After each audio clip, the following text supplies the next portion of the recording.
प्रिय भैया बहनों, हम लोग पढ़ रहे थे प्राकृतिक वनस्पति एवं वन्य जीव, है ना। तो इन सब को प्रभावित करने वाले जो कारक थे उनके बारे में पिछले क्लासों में पढ़ लिए थे। ठीक है, आज हम लोग क्या पढ़ने वाले हैं कि भारत में पाए जाने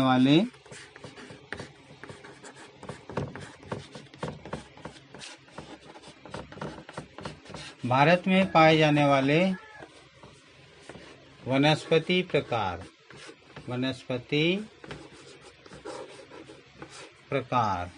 ठीक है, ये कितने प्रकार के हैं।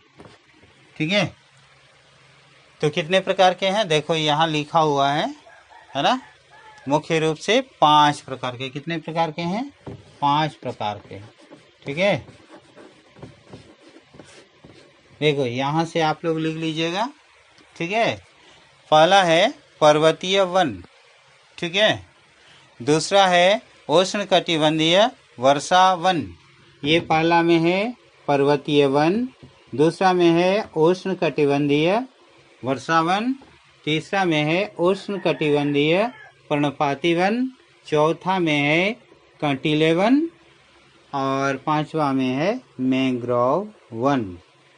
ठीक है, तो इन सब को नोट कर लीजिए और एक एक करके हम लोग पढ़ेंगे। ठीक है, डिस्कस करेंगे कि ये सब किस तरह से है, इनकी क्या क्या विशेषताएं हैं। ठीक है, तो सबसे पहले हम लोग पढ़ेंगे कौन सा, 1 नंबर सबसे ऊपर में उत्तर तरफ देखते हैं, वहाँ पर है पर्वतीय वन। ठीक है, 1 नंबर में लिखते हैं पर्वतीय वन। ठीक है, तो ये पर्वतीय वन कहाँ पाए जाते हैं जानते हो? पर्वतीय क्षेत्रों में। इसी को हम लोग प्योर क्या कहेंगे? प्राकृतिक वनस्पति कहेंगे, क्योंकि पर्वतों में होने के कारण मनुष्य के पहुंच के बाहर के हैं और इसलिए सुरक्षित हैं, है ना। तो पर्वतीय वन में विविधता पाई जाती है। जैसे मान लो ये पर्वत है, ये मान लो पर्वत है। ठीक है, तो ऊंचाई बढ़ने के साथ साथ ये जैसे जैसे ऊंचाई बढ़ेगा वैसे वैसे यहाँ की जो प्राकृतिक वनस्पति है उसमें विशेषताएं आती जाएगी। ठीक है, कैसे देखेंगे, है ना। ठीक है, जैसे 1000 से 2000 मीटर की ऊंचाई वाले में 1000 यहाँ से लेते हैं, 1000 से 2000, 1000 मीटर से 2000 मीटर तक यहाँ पर पाए जाएंगे उष्णकटिबंधीय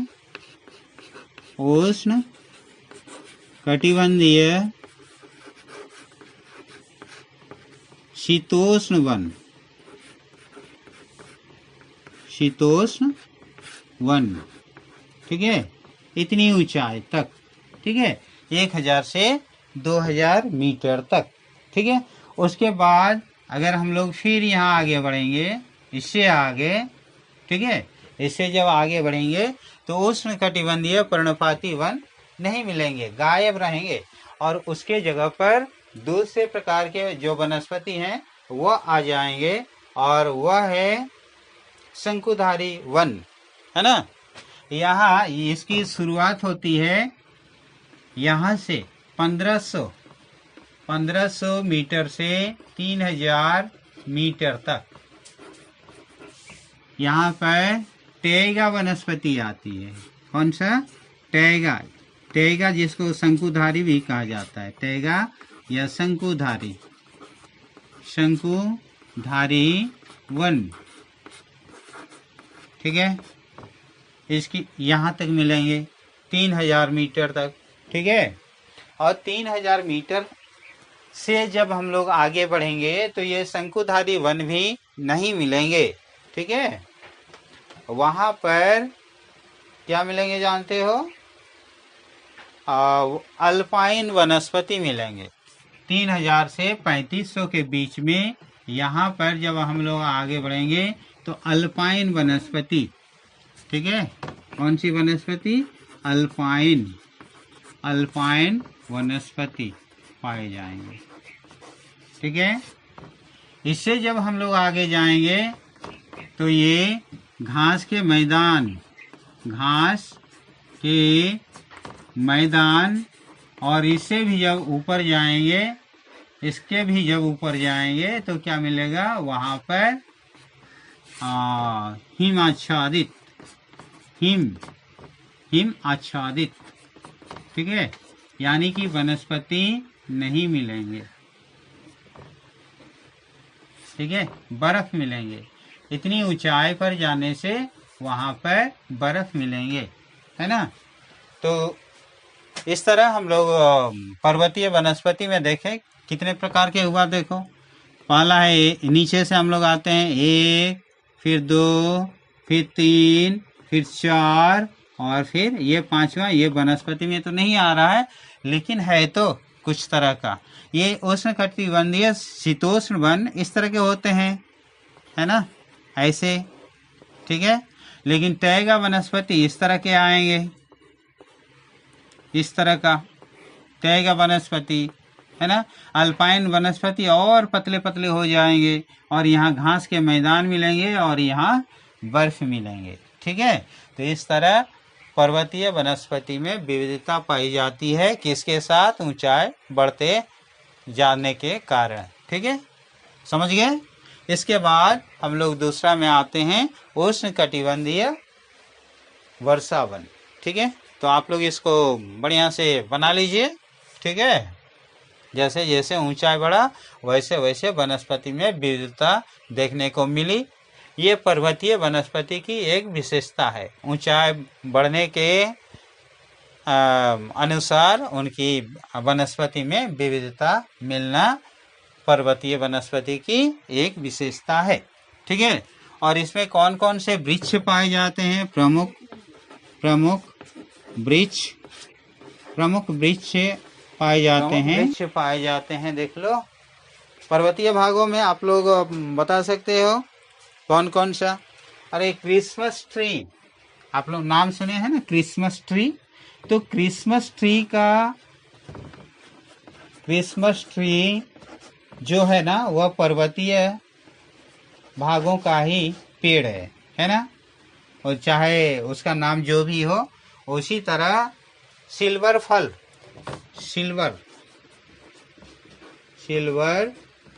फर ये भी पर्वतीय वनस्पति का एक हिस्सा है।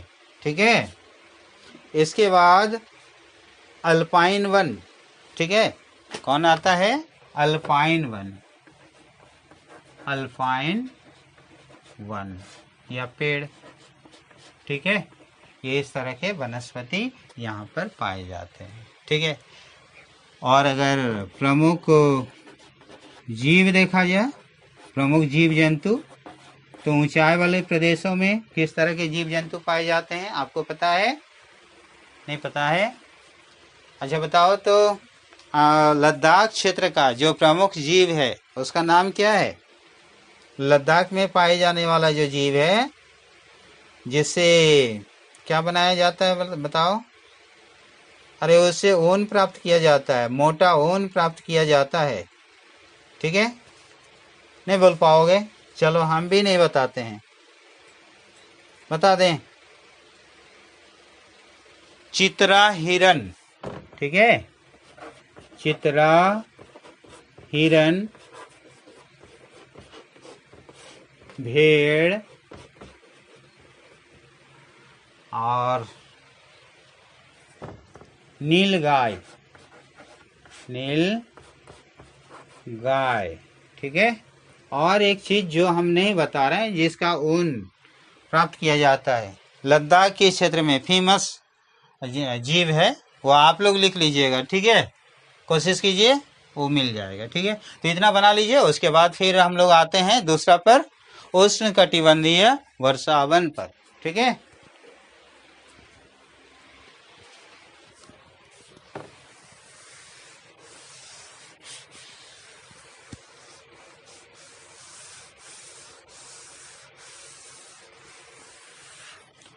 दूसरा है उष्ण कटिबंधीय वर्षा वन।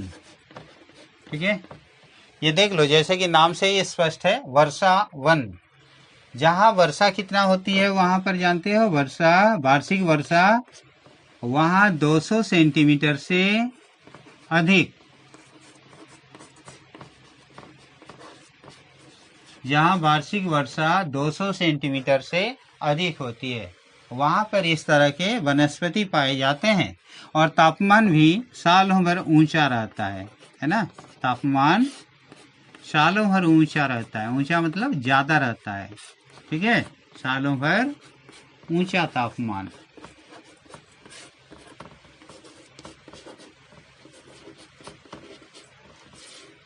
ठीक है, और विशेषता क्या है यहाँ के वनस्पति की? जो विशेषता है, विशेषताएं,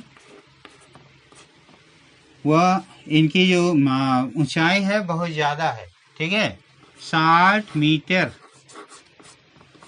तक ऊंचाई है ना। ऐसे क्यों होता है? क्यों होता है? क्योंकि घने वन के कारण सूर्य की रोशनी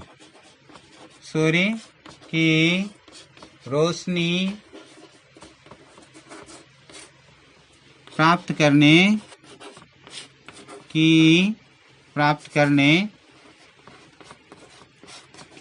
होड़ रहती है ना।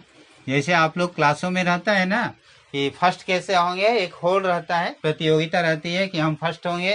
तो उसी तरह यहाँ के जो पेड़ पौधे हैं बढ़ने की होड़ रहती है। और कितना मीटर तक ऊंचाई बढ़ जाते हैं? 60 मीटर तक।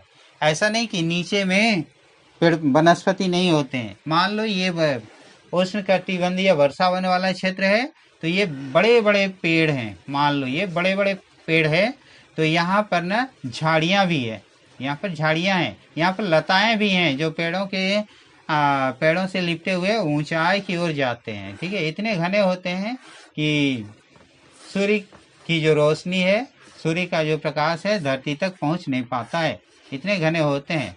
तो ऐसे में वनस्पति चूंकि सूर्य के प्रकाश से अपना खाना बनाते हैं, इसीलिए बढ़ने की प्रतियोगिता होती है और बहुत ऊंचाई तक बढ़ जाते हैं। ठीक है, तो विशेषता हम लोग देख लिए, बढ़ने की विशेषता होती है। और कहाँ कहाँ पाए जाते हैं ये अभी हम लोग देखेंगे। क्षेत्र, इसको हम लोग क्या लिखेंगे? क्षेत्र। कहाँ कहाँ इनका ना मुख्यतः कितने क्षेत्र हैं जानते हो? 3 क्षेत्र हैं। ठीक है, 3 क्षेत्र हैं।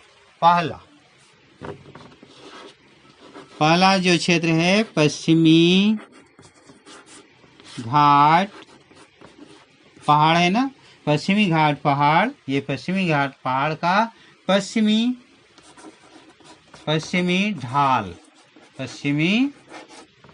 ढाल, इसको मिटाते हैं, नहीं तो इधर दिखेगा नहीं, आप लोगों को दिक्कत होगी।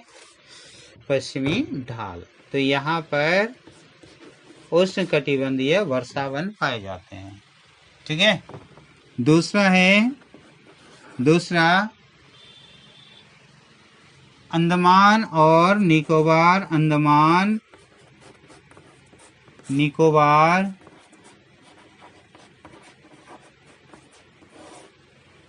तथा लक्षद्वीप समूह।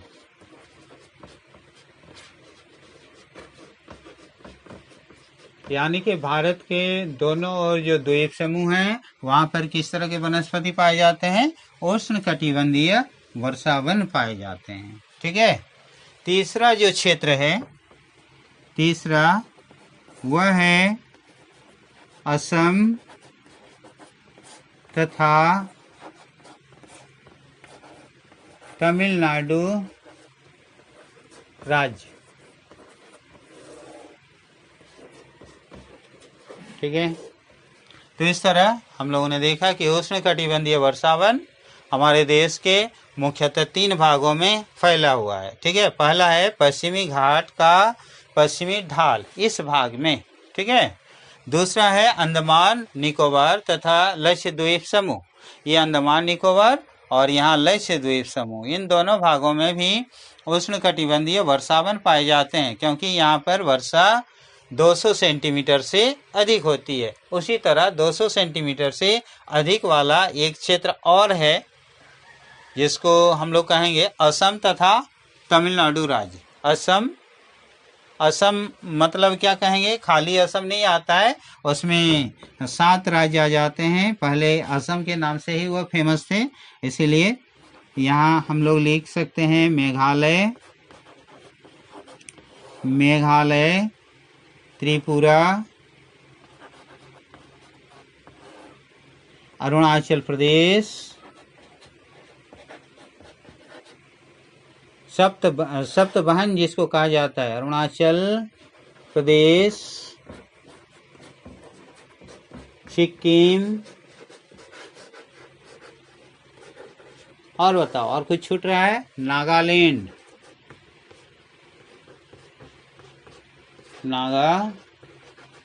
जो घने जंगल से भरा हुआ क्षेत्र है ना,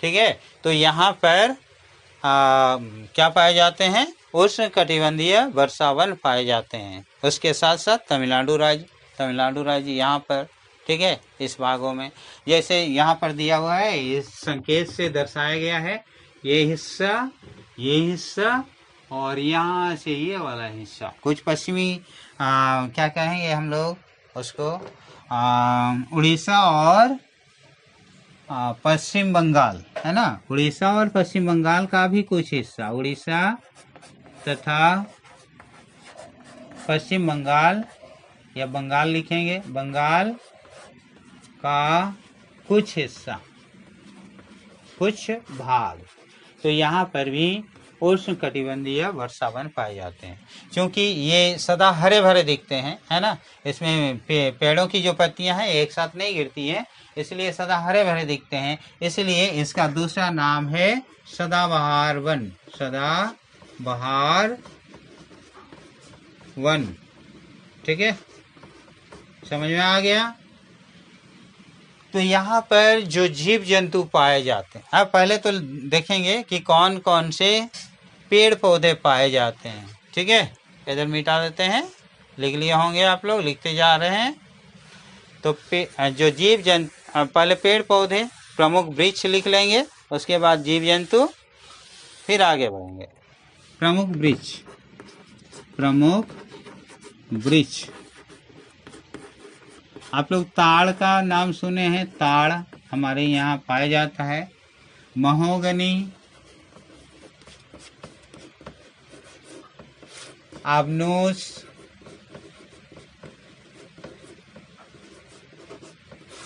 रबर,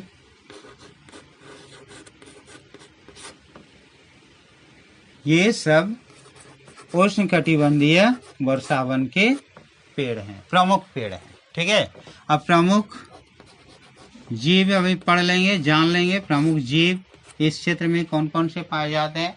तो बंदर पाए जाते हैं, क्योंकि घने वन हैं इसलिए बंदर उछल कूद करते हैं, तो बंदर लिख लीजिए, बंदर पाए जाते हैं, ठीक है। हिरण, हाथी पाए जाते हैं, हाथी लिख लीजिए, घने जंगलों में हाथी होंगे, हाथी। और असम मेघालय में एक प्रमुख जानवर है जिसको आप लोग जानते हो, एक सिंग वाला, क्या कहा जाता है इसको, गेंडा, ठीक है, मोटा मोटा दिखता है ना। और हिरन तो मिलेंगे ही, हिरन। फिर मगरमच्छ, चूंकि घना जंगल है और दलदली वाला वर्षा वाला क्षेत्र है, इसीलिए मगरमच्छ भी मिलते हैं, ठीक है, मगरमच्छ, ठीक है। और घने जंगलों में दूसरे देशों में अजगर भी पाए जाते हैं, हमारे यहाँ बहुत कम मिलते हैं, ठीक है, उसके बारे में हम लोग नहीं पढ़ते हैं। ये प्रमुख खाली लिख दिए, प्रमुख ये वृक्ष है, प्रमुख वृक्ष, ठीक है, हो गया। ये दूसरा प्रकार का हम लोग पढ़ लिए, कौन सा था, उष्णकटिबंधीय वर्षा वन या उष्णकटिबंधीय सदाबहार वन, ठीक है। अब तीसरा प्रकार का पढ़ने वाले हैं, इसको उतार लीजिए। तीसरा जो प्रकार है वह है उष्ण कटिबंधीय पर्णपाती वन। इसके बारे में पढ़ेंगे, है ना, जो पूरे देश का ज़्यादा क्षेत्र में फैला हुआ है ना। अगर ये प्रश्न आए कि भारत के सर्वाधिक क्षेत्रफल में कौन सा वनस्पति पाया जाता है, तो आप लोग धड़ल्ले से लिख लीजिएगा, बेहिचक लिखिएगा, उष्ण कटिबंधीय पर्णपाती वन। ठीक है, इसको मिटा देते हैं। तो उष्ण कटिबंधीय पर्णपाती वन के बारे में पढ़ेंगे।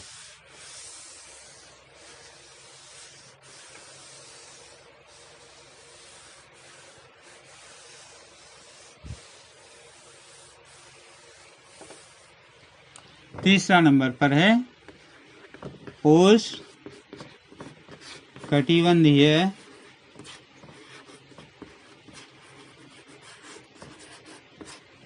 पर्णपाती वन।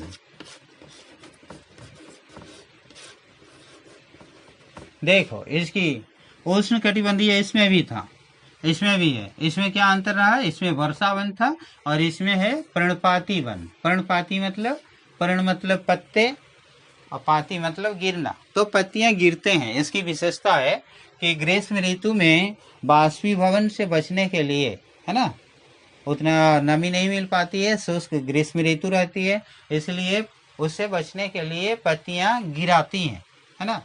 ग्रीष्म ऋतु शुरू होने से पहले, यानी कि 6 सप्ताह से 8 सप्ताह के बीच में, ये यहाँ पर पाई जाने वाली जो वनस्पति हैं वे अपनी पत्तियां गिराना शुरू कर देते हैं, खाली कर देते हैं। ठीक है, तो इनके बारे में हम लोग पढ़ेंगे अभी। ठीक है,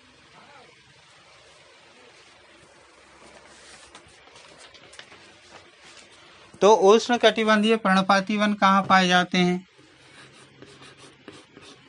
यहाँ पर देखा जाए, एक कारक है वर्षा, वह क्या करता है?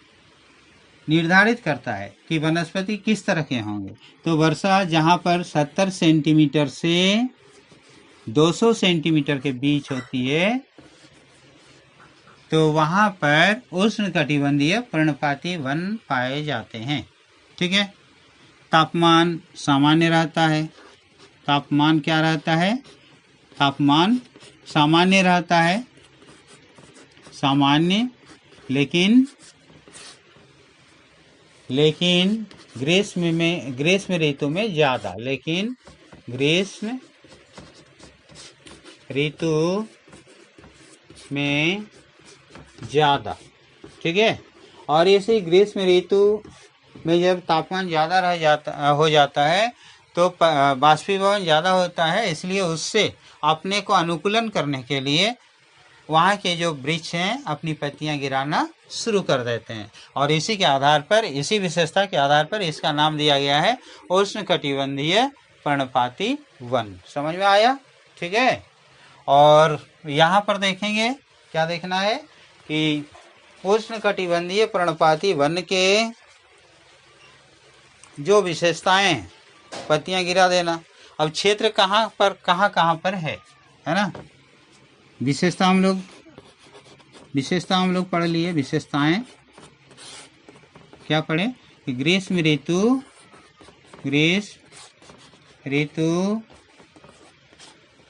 प्रारंभ होने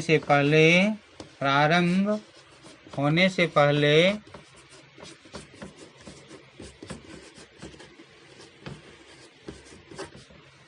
ही 6 से 8 सप्ताह के बीच पत्तियां गिराना।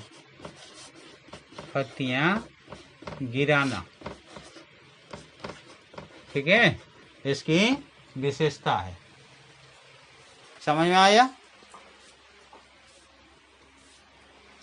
तो कहाँ पाए जाते हैं इस तरह के जो वनस्पति है? कहाँ पाए जाते हैं? क्षेत्र, चलिए लिखिए क्षेत्र। ठीक है, तो देश के बड़े भाग में, सबसे बड़े भाग में, देश के सबसे बड़े भाग में, अब मानचित्र पर देखिए तो मिलेगा इस तरह का। देखो, इतने बड़े भाग में क्या पाया गया है?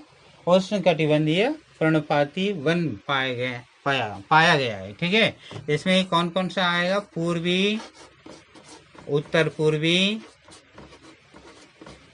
राज्य, हिमालय के गिरिपद भाग, गिरिपद मतलब, गिरि मतलब पहाड़, पद मतलब उसके किनारे, यानी कि इन भागों में, यहाँ हिमालय पर्वत है, इसके ठीक यहाँ पर ये देखो, ये यहाँ पर पर्णपाती वन मिल रहा है ना। ठीक है, उसके बाद हमारा झारखंड में भी पाया जाता है। झारखंड, उड़ीसा, मध्य प्रदेश, हम शॉर्टकट लिखना शुरू कर देते हैं, एमपी है ना, और आंध्र प्रदेश, एपी लिखते हैं, एपी आदि में उतना लिखना संभव नहीं होगा, आपको दिक्कत होगी। ठीक है, तो इन क्षेत्रों में उष्णकटिबंधीय पर्णपाती वन पाए जाते हैं। प्रमुख वृक्ष लिखेंगे अभी हम लोग, प्रमुख वृक्ष, चूंकि ये हमारे क्षेत्र में पाए जाने वाले वनस्पति हैं, इसलिए प्रमुख वृक्ष के बारे में आपको पता है। नीम का पेड़ से कौन अवगत नहीं है बताओ तो? नीम, पलाश, अरे बेर खाते हो, बेर, ठीक है, अमरूद, फल का नाम ज्यादा हो गया, बरगद और साल आदि, ये किस में आते हैं? उष्णकटिबंधीय पर्णपाती वन में। ठीक है, और प्रमुख जीव कौन कौन से पाए जाते हैं? प्रमुख जीव में शेर है ना, गिर का शेर, ठीक है, हाथी भी पाए जाते हैं, इधर आते हैं ना, तो हमारा एरिया में आता है, चूंकि हम लोग उष्णकटिबंधीय पर्णपाती वन में रहते हैं, इसलिए हाथी भी, हिरन आदि। ठीक है, समझ में आया? तो हम लोग अब तक 3 प्रकार के प्राकृतिक वनस्पति के बारे में पढ़ लिए हैं। ठीक है, कौन कौन सा? पर्वतीय वन, उष्णकटिबंधीय वर्षावन, उष्णकटिबंधीय पर्णपाती वन। तो उष्णकटिबंधीय पर्णपाती वन को की एक विशेषता है कि इसको 2 भागों में बांटा गया है। ठीक है, इसके 2 उपभाग हैं। ठीक है, पहला है उष्णकटिबंधीय आर्द्र, ए नंबर में आर्द्र उष्ण पर्णपाती, और बी में शुष्क उष्ण पर्णपाती। ठीक है, आप ऊंचा क्लासों में ये सब, इन सब के बारे में भी पढ़िएगा, अभी फिलहाल उतना पढ़ना आपके लिए काफ़ी है। ठीक है, इसके बाद चौथा में आते हैं, वह है कंटीले वन, कांटा वाला वृक्ष। ठीक है, कांटेदार वृक्षों का जो वनस्पति है, उस तरह के वनस्पति के बारे में अभी हम लोग अध्ययन करेंगे, है ना। बताओ, एक पेड़ का नाम लो। अरे बबूल का है ना, वह कांटेदार है ना। नागफनी का, उससे भी नोकदार और अच्छा वाला, ठीक है, कांटेदार। ठीक है, तो है उष्णकटिबंधीय, कंटीलेवन लिखने से ही होगा, है ना, कंटीलेवन।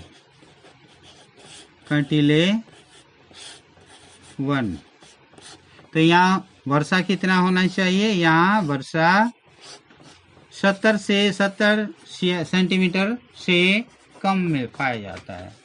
ठीक है, 70 सेंटीमीटर से वर्षा कम।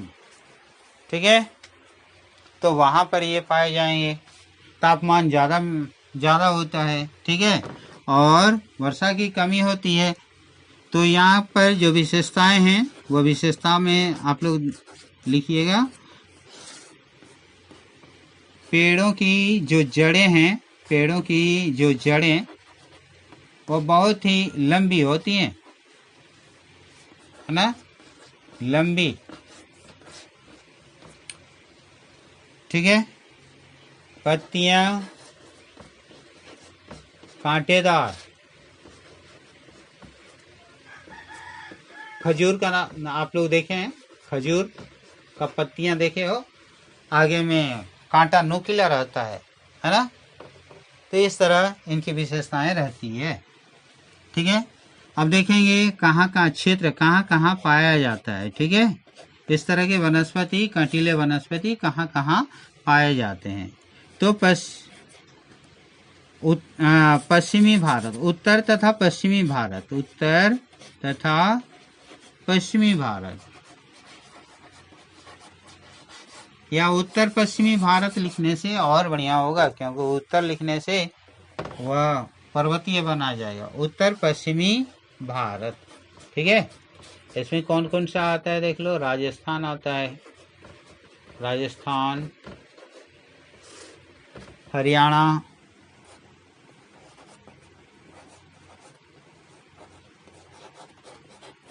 गुजरात,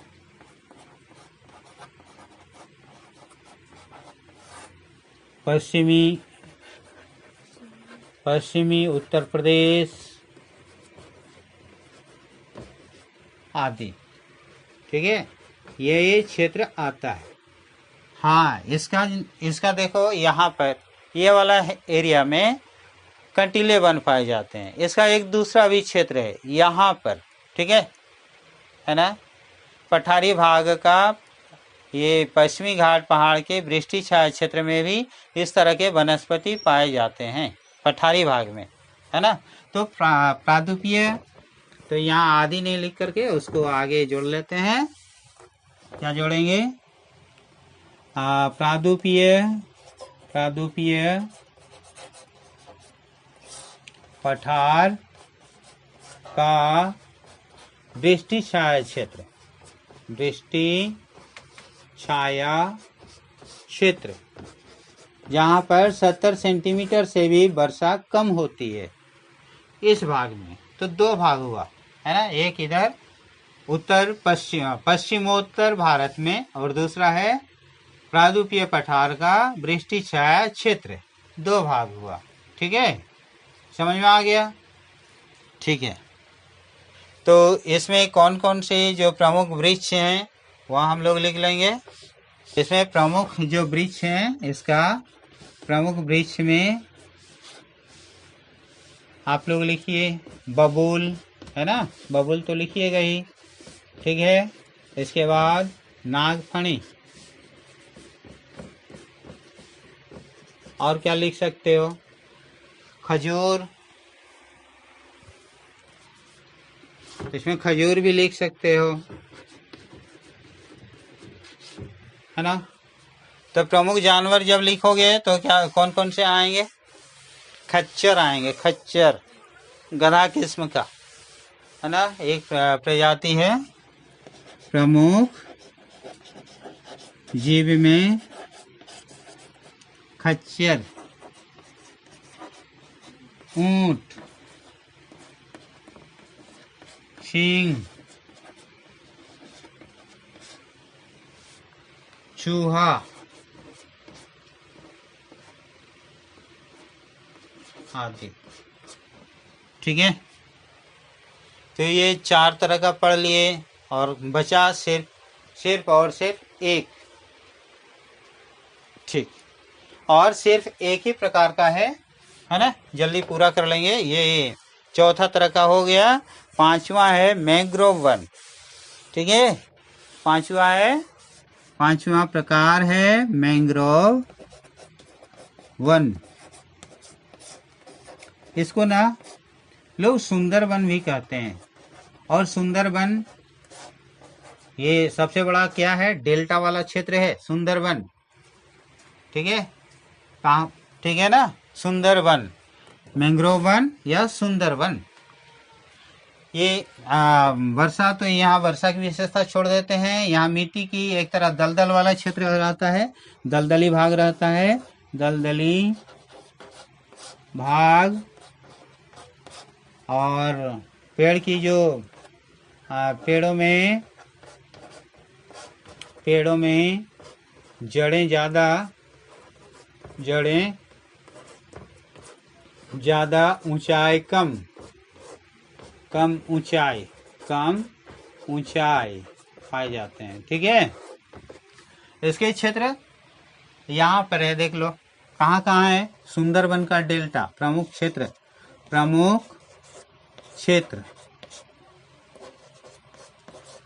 क्षेत्र में होगा सुंदरबन का डेल्टा।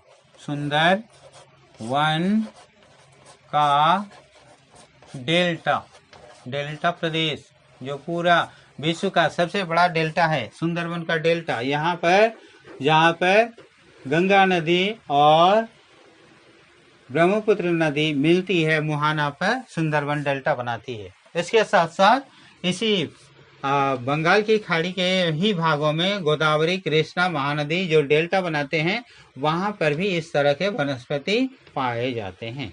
ठीक है, गोदावरी, कृष्णा,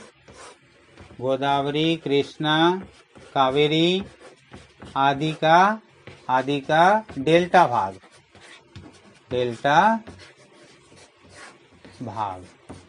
ठीक है, तो इस तरह हम लोग पांचों पढ़ लिए, है ना। यहाँ इंडेक्स भी दिया हुआ है, आप लोग आराम से समझ में आ जाएगा आप लोगों को। यहाँ पर सुंदरबन का डेल्टा है, यहाँ गोदावरी का डेल्टा है, महानदी का डेल्टा है, कावेरी का डेल्टा है। इन डेल्टा भागों में भी इस तरह के मैंग्रोव वन पाए जाते हैं। ठीक है, तो भैया बहनों आप लोग उतार लीजिए। पहला फिर से और एक बार क्लियर कर लेते हैं। पर्वतीय भाग, यहाँ पर देखो जालीनुमा हिस्सा है बना हुआ है। ठीक है, कहाँ कहाँ पाए जाते हैं आप लोग? जम्मू कश्मीर में, हिमाचल प्रदेश में, है ना, इधर अरुणाचल प्रदेश का भी कुछ हिस्सा में इस तरह के वनस्पति देखने को मिलता है। ठीक है, दूसरा आ जाता है उष्णकटिबंधीय वर्षावन। इसका 3 भाग है। पहला भाग है पश्चिमी घाट पहाड़ का पश्चिमी भाग, दूसरा है तमिलनाडु राज्य, तीसरा है असम, मेघालय, त्रिपुरा, मिजोरम आदि राज्य वाला क्षेत्र, और दूसरा जो अगला है वह है अंडमान निकोबार और लक्षद्वीप समूह। ठीक है, और तीसरा में आया हम लोगों का उष्णकटिबंधीय पर्णपाती वन, जो पूरे देश के बड़े हिस्सा पर फैला हुआ है, आप लोग लिख लिए हैं। और चौथा है कंटीले वन, है ना, जो राजस्थान, पश्चिमोत्तर भारत, यहाँ थार का मरुस्थल उसमें आता है बड़े हिस्सा पर। और चौथा है मैंग्रोव वन, जो डेल्टा प्रदेश आता है ना, यानी कि जो नदियों का जो मुहाना है, जहाँ मुहाना क्या कहेंगे इसको, बंगाल की खाड़ी वाला जो क्षेत्र है उन भागों में। तो बस भैया बहन इतना ही। हमको लग रहा है कि आप लोग इसको पूरा समझ गए होंगे। फिर भी कहीं अगर दिक्कत होता है तो हमसे बात कर लीजिएगा, बढ़िया से क्लियर कर देंगे। ठीक है, आज बस इतना ही। ठीक, ओके।